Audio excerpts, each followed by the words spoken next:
housing sector here is the low-income housing tax credit, or LIHTC. People here call it LIHTC. Do you call it LIHTC in the US? Yeah, I would call it LIHTC, but we were having a conversation earlier and used the term LIHTC, and somebody said, "Oh, I work on lighting too." So I'll call it the low-income housing tax credit. Okay, well, or the tax credit. Well, okay, we'll go for tax credit. I mean, it's going to get burdensome soon, quick into this conversation, I think, if we keep repeating the entire title. Do you want to let us know how it works, and then we'll talk about whether we think it's something that we could move over to the UK? Yeah. So first, I would say, and this really echoes the point you just made, we need an all-of-the-above strategy, right? And that means zoning and regulatory reform, doing everything we can to allow more housing to be built for all the reasons we talked about earlier.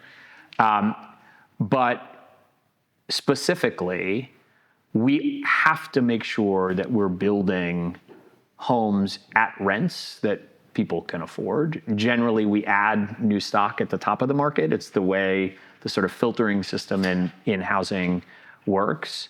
And if we're going to make progress in the short term and kind of build momentum around this, we have to be adding supply at all different levels.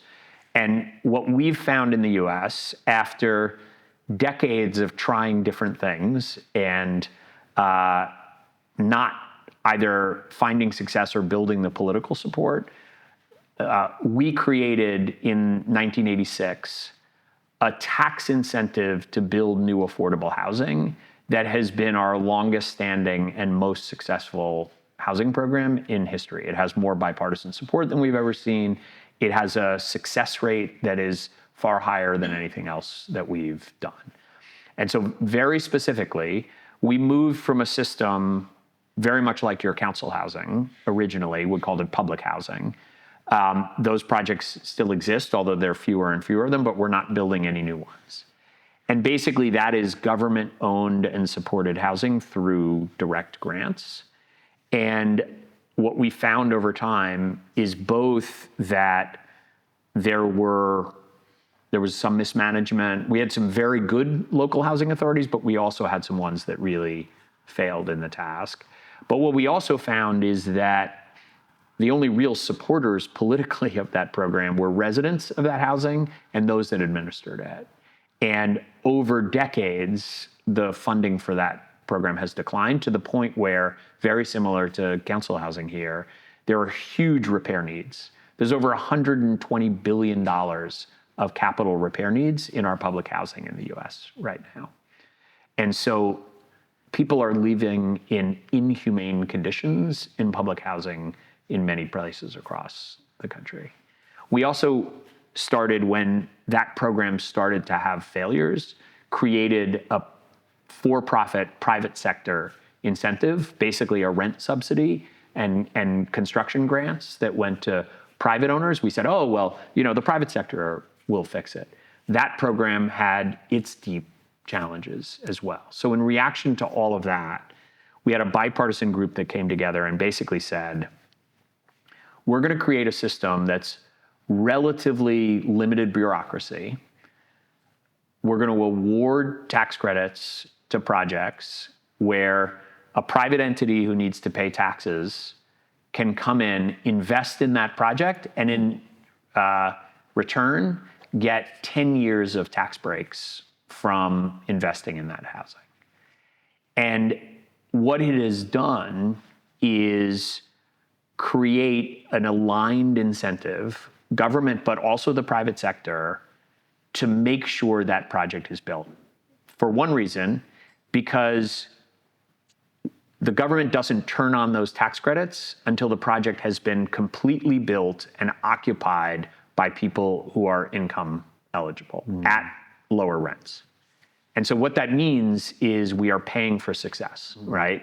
That we are ensuring that the government only pays when the project is completed and rented up. There is private capital at risk, just like in a traditional housing development, right? It's a private developer who takes the risk of construction quality, all those things. That's the same in the low-income housing tax credit. But equally important, the stick, right, that really makes sure the quality stays is that at any time over the 15-year compliance period, the government can take back the tax credit, right?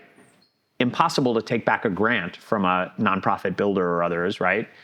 But very possible to basically say, okay, we're now going to increase your tax bill, right? To offset that credit you were given if there's noncompliance.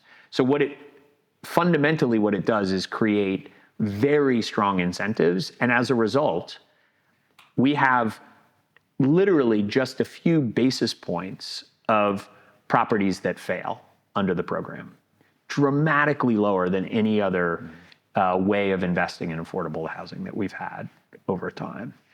I think the other thing I would say is that you are also not adding to the public debt, right? You are creating an obligation over 10 years against future tax payments, but you are not having to go and borrow today to be able to invest in these projects with a grant. And that particularly, we have debt to GDP that's approaching 1, which is historically high levels. You do as well. I think we've hit it, haven't we? This is behind us now. This is we're in dangerous territory on the debt level. And I think we have to recognize that and find creative new ways to fund what is an urgent need.